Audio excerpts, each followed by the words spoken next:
கடகராசி நேயர்களே, இந்த ராகு கேது பெயர்ச்சி உங்களுக்கு நன்மைகளை கொடுக்க காத்திருக்கிறது என்பதை புரிந்து கொள்ள வேண்டும். ஏற்கனவே குரு பகவானின் பார்வை உங்களது ராசிக்கு பட்டு இருக்கிறது.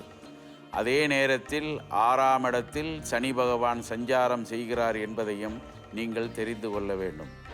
இதுவரை உங்களுக்கு சனி பகவானும் குரு பகவானும் நன்மைகளை செய்து கொண்டு இருந்தார்கள்.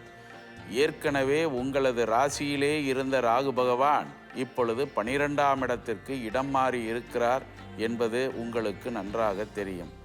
அவர் 12ஆம் இடத்திற்கு இடம் மாறி இருக்கின்ற நேரத்திலே கேது பகவான் 6ஆம் இடத்திலே இருப்பார்.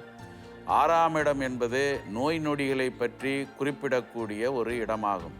எனவே சிறிய நோய் நொடிகள் வந்தாலும் அதை உடனுக்குடன் நீங்கள் சரி செய்து கொள்வதற்கு முயற்சிகள் செய்ய வேண்டும். மேலும் ஏராளமான சந்தர்ப்பங்கள் உங்களுக்கு கிடைக்கும். பொதுவாக பொருளாதாரத்தில் முன்னேற்றங்கள் ஏற்படும்.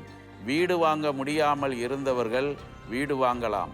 வாகனங்கள் வாங்க முடியாமல் தவித்து கொண்டு இருந்தவர்கள் வாங்கக்கூடிய யோகம் காத்திருக்கிறது.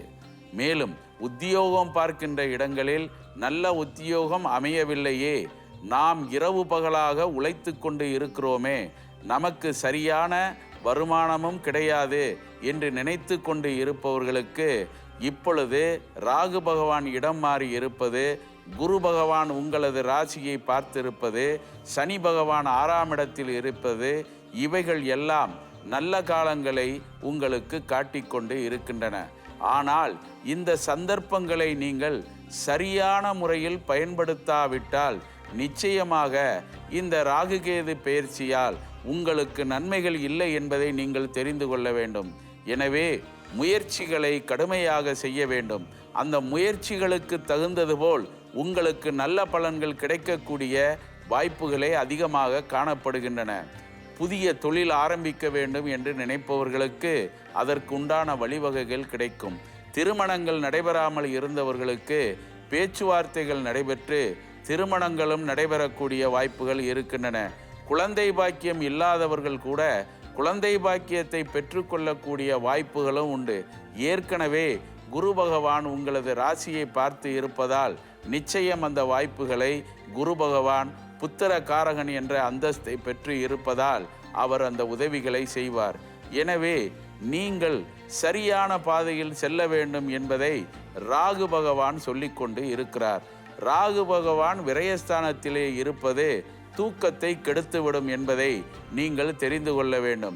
கணவன் மனைவியாக இருப்பவர்கள் பகலில் முழுவதுமே நன்றாக ராசியாக இருப்பார்கள். ஆனால் இரவு நேரத்திலே உறங்கச் செல்லுகின்ற பொழுது அங்கே உங்களுக்கு இடையே கருத்து வேற்றுமைகள் வரக்கூடிய வாய்ப்புகள் இருக்கின்றன. எனவே கணவன் மனைவியாக இருப்பவர்கள் அதற்கு இடம் கொடுக்காமல் நடந்து கொள்ள வேண்டும். மேலும் சொந்த தொழில் செய்யக்கூடியவர்களுக்கு ஏதாவது நண்பர்கள் மூலமாக கூட்டு தொழில் செய்யக்கூடிய வாய்ப்புகளும் உருவாகும்.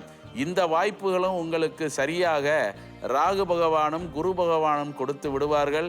இதை பயன்படுத்தி கொண்டு சிக்கனமாக இருந்து பணத்தை சேமிப்பு செய்வதற்கு முயற்சிகளை செய்யுங்கள்.